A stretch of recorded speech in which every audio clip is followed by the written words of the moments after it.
ऑफिसवरतून मी खूप लवकर आले होते कारण आम्हाला संध्याकाळच्या वेळेला थोडंसं शॉपिंग करण्यासाठी जायचं होतं आणि शॉपिंग करायची होती ती साड्यांची. म्हटलं चला एकदा आपण मुलचंद मिल किंवा द्वारकादासला जाऊन बघूया तिथं काहीतरी चांगलं भेटतंय की नाही. मस्त असं रेडी झाले आणि निघालो होतो. इतकी धूळ असते ना रोडने, डायरेक्ट डोळे इतके खराब होतात ना. म्हटलं चला आता हा चष्माच घालूया, काही दुसरा तर काही पर्यायच नव्हता.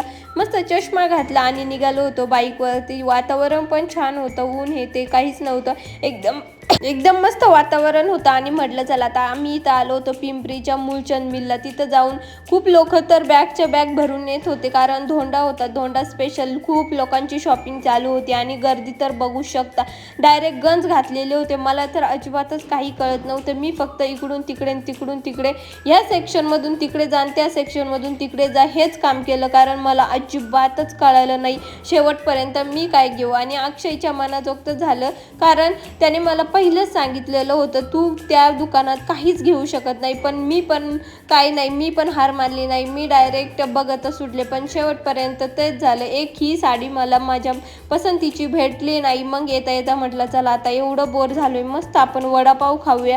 छान असा वडापाव एन्जॉय केला आणि वडापाव खाऊन काहीच उपयोग झाला नाही कारण पुढं इतकी ट्रॅफिक जाम झालेली होती. सगळ्यात भारी हे दृश्य आज आम्हाला बघायला भेटलेलं होतं संध्याकाळच्या वेळेस. म्हटलं चला थोडंसं खाली जाऊया, थोडेसे राऊंड मारूया. जेवण वगैरे झालेलं होतं, मग थोडंसं खाली आलो आणि मस्त असा दिवस गेला. चलो बाय.